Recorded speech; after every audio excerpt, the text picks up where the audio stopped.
Welcome to the C2C podcast. I am your host, Derek Anderson. After holding my first event in 2010, I went on to create Startup Grind, a 400-chapter community based in over 100 countries. Along the way, I discovered the greatest marketing tool of all time, your customers. Yet, I couldn't find anyone sharing how to build a community where people could experience your brand in person or at scale.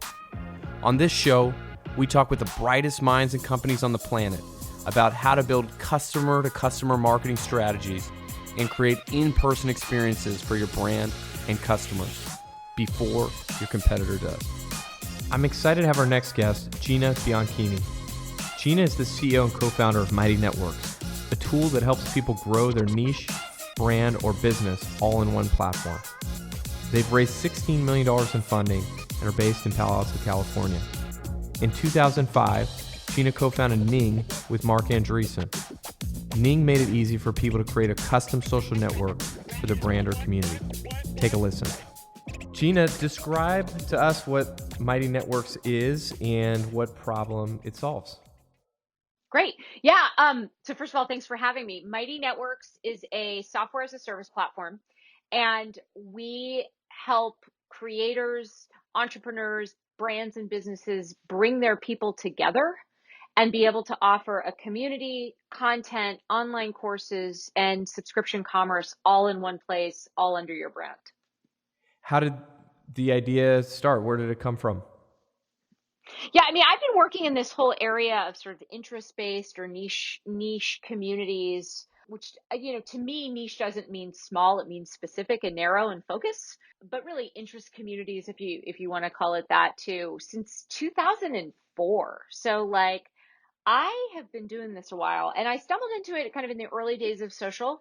And the area that I just absolutely fell in love with was, how do people come together around their interests, their passions, their goals, their curiosity, and the magic that can happen when you have a creator put together what ultimately becomes their own special world that they're creating together with their members. And when you do that away from the noise and clutter and sort of this notion of like there's a single platform to rule them all or a single feed to rule them all, the relationships are deeper. The focus is incredible. The way people learn from each other and the relationships that they build is just, they're magical. There really isn't a better way of saying it other than it's magical. And when I saw it start to work, that, I felt like I just sort of stumbled on this magic world. And when I saw it start to work, I knew pretty much right away that this was, in some way, shape, or form, this would be the area that I would work on for the rest of my career. What's interesting about Mighty Networks too, to me, is that the fact that you're probably in a lot of instances providing creators one of the first outlets they've ever had to even monetize their passion project, or to just make it a full-time job, or to really dig into it, turn it into a business, probably in many instances. Is that happening? Are you getting established people coming that are like, we've used all sorts of other tools, this tool is just better? Are you getting people that are getting communities started in the beginning? Like who are your customers? All of the above. So we have a whole range of people who are using Mighty Networks. What I would say is, on the high end and the larger Mighty Networks that exist, we're seeing some really interesting results. We have one network that doubled in size to 90,000 members in 1 month on Mighty Pro, which is our branded fancy version of Mighty Networks. We've had people that have been able to raise prices to a 4-figure annual membership. We've had people, launch entirely new revenue streams in the 6 and 7 figures around online courses when they are built in the context of a community, as opposed to separated out between, an online course platform and call it a Facebook group. We've seen folks be able to run sponsorship increases and new partnerships where, their sponsorship dollars are up by like 30%. So there's some really concrete results that a Mighty Network generates for people.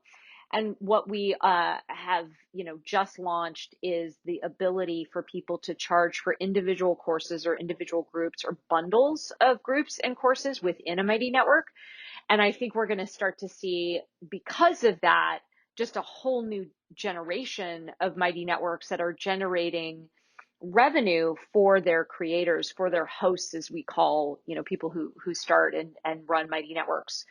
And, our mission, our promise is that, we want to build software that, is so amazing that, people are getting value from it such that they'll pay for it. And that, our proprietary methodology, if you will, but really what we've come to learn, going back 15 years around what we think about and call community design, gives people the ability to use the software and layer on a strategy and a really simple, proven approach to designing a community that we think about is so good and so easy that it essentially runs itself.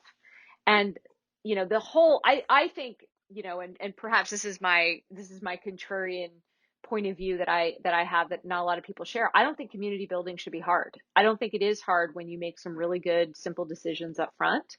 And I think this whole notion of, oh, it's a grind, or it's so hard, or it's so much work, has, everything to do at times with the wrong strategy.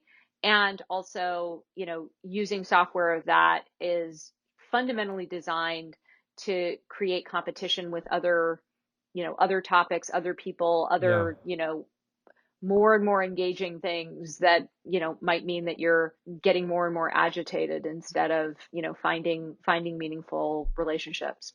Yeah, we have a lot of community builders that listen to this podcast, so I'd love Mm-hmm. to just dig into some of those sort of fundamental principles that you've learned. And I think the first I'd like to talk to you about is the fact there's this huge fatigue in social media. And as a community builder, how do I combat that and build a community that people care about in ways that doesn't just feel like I'm recreating Facebook or I'm recreating Instagram or something with my own brand? Yeah. I fundamentally believe that community building and social media are two completely polar opposite experiences. I think, the best communities and the communities that thrive are ones that have brought people together to master something interesting. And when you think about the best games that are out there, you think about the best communities out there, when you think about the places that we as humans want to spend our time, it tends to be with other people who want to go and master something interesting together. So the challenges get greater, the purpose of it is great, and that together we are building our skills towards that big purpose, as we like to think about it or call it. So, one of the things I think is so funny is, like, the fact that we culturally think about and talk about people who play video games as lazy. And when you actually think, like, they're the laziest people, like they just sit on the couch and play video games. And when you think about what a video game is, it's mastering something interesting together. Mm. It is going into a world and taking on challenges, and together as a team of people mastering those challenges with ever increasing skills and ever increasing levels. Community building, in my opinion, and the best communities do the same thing. They put out a big purpose. They have the call, the call to adventure, and that they create together a world that, has a long-term perspective, that is about mastering something interesting together, that then builds that mastery through monthly themes, a weekly calendar that's pretty consistent because that's how people build a habit, and daily actions that like solicit and bring out the stories and experiences and ideas of members, not advice. Yeah. And it's pretty simple. What metrics do you think community builders should track? Like what metrics from your perspective matter to gauge sort of how if something is successful or not? Not Yeah, I mean, here's the thing. Like, I actually think that without a big purpose, without a promise of, like, what are we here, like, what's the quest that we are going on together? You know, and in fact, actually, I would argue that the fundamental issue with Facebook is the fact that they have metrics without meaning. Like they've removed the big purpose, the thing we're going to master together, and instead just focus on, does it drive likes, does it drive comments? And what is that getting us? That's getting us polarization. That's getting us sort of the more energy that you have around something, and negative energy is just like positive energy, the more people we're going to try to bring into this, and that's pulling us apart. It's not bringing us together. So what I would say, the metrics that I'm looking at are the ones that actually support the idea that we are mastering something interesting together. So that would be, the ability to put out a poll or a question and have people respond to it with not just answers, but comments. The number of members, the sort of the breadth of members who are contributing to that community that's mastering something interesting together. The ability to look at, are people consuming the stories? Are they participating in live events, online or in the real world? And ultimately, are they messaging each other? And are they messaging each other after doing those things? So from my perspective, it's all about, metrics that look at, are people building real relationships with each other? Or, is their contribution because it's whizzing, are we counting a view as 1.3 seconds while it's whizzing by right next to your, conspiracy theories in eighth grade graduations? And so, when you take community building, and I think what you guys are doing at Bevy does the same thing, which is you take it out of, this idea that we're all just like one feed, and instead say we're actually different people in different contexts. And the context of a community that is thriving and that essentially runs itself is one that has a purpose and has a quest that we are going on together. How do you see mobile versus web community experiences? I know you all do a lot on mobile, but I just wonder, like, can I be successful on web and on mobile? Either or, yeah, so one or the other? Well, the data is pretty clear on this. So a Mighty Network is on web, iOS, and Android. And again, in our fancy version, you actually get your own Android and iOS app, and that makes a dramatic difference in terms of having your own apps. Like the whole thing works really well when Do people want you another app? Do they want to download another app? Are we swearing on this podcast, or is it more like it's more G? It's more like a Very much PG, so. PG-13 kind of Yeah, I podcast. would say F yeah. Okay. They Perfect. are desperate for them. People are desperate for apps. Yes, when they are tied to a big purpose and mastering something interesting together. And when you are able to have a weekly cadence, you will be able to create a habit for people. Now, if what you're going to do is put out a shitty app that's static and boring and like is about consuming content, no, they're not going to do it. They don't want another app. But if it's a rich, magical world that is about how they go deeper into their interests, their passion, their goal, and very naturally and normally meet other people that share that same passion and are on this same journey together, then they absolutely want to use mobile. So let me give you some stats. So in terms of where people join Mighty Networks, it tends to be mobile web, but web, desktop web as well. The rank order of our activity, which right now is growing 20-30% a month, is over 50% iOS.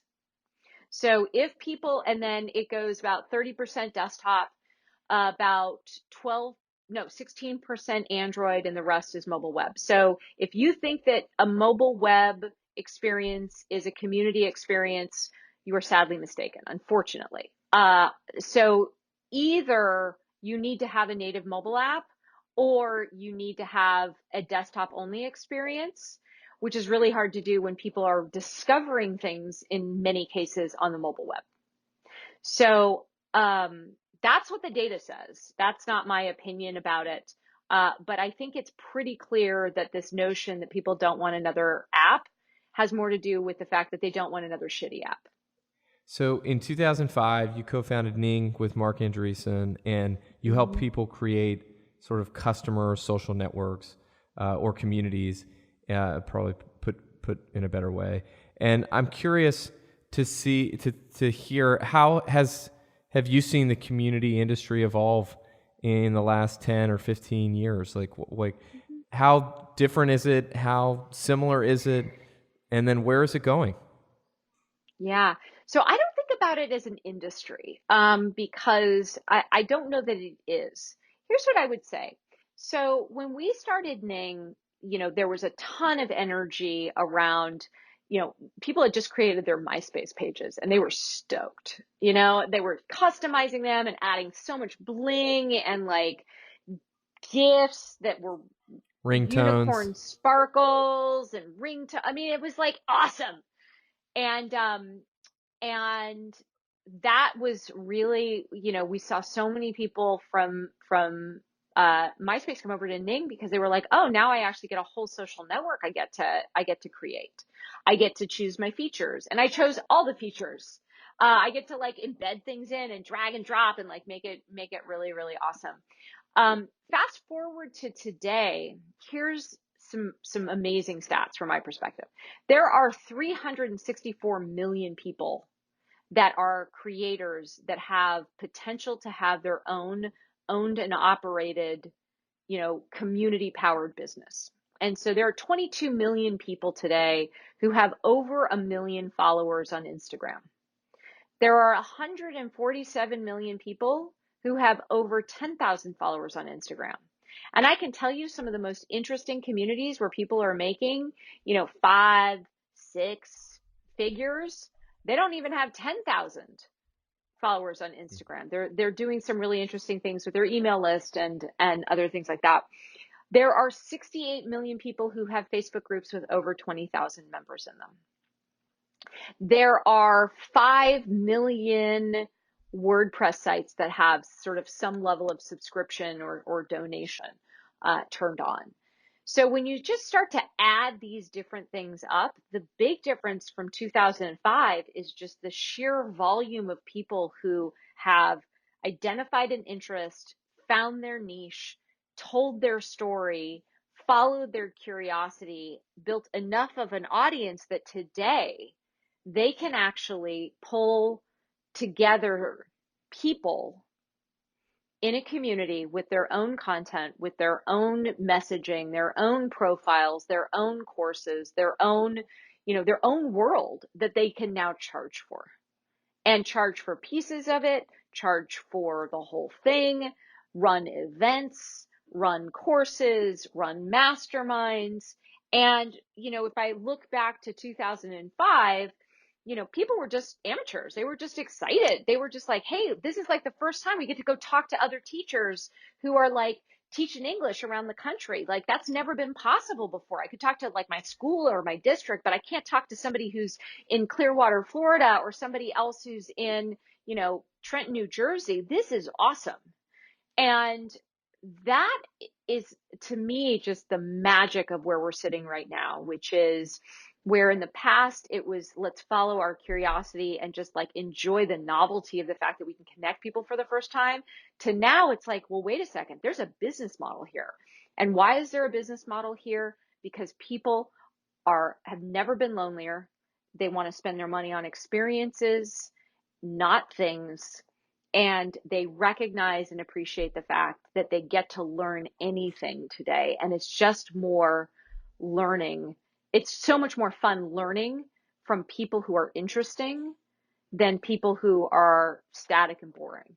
And so when you look at where things are going, I believe we're going to, in the same way we've now seen the professionalization of creators, I think we're now going to see the professionalization of these digital services, selling experiences, access to relationships, and who you're able to curate is going to become something that you can make a lot of money doing.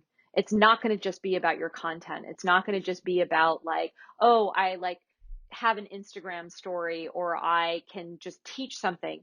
It's that I can teach something that attracts people who want to meet each other.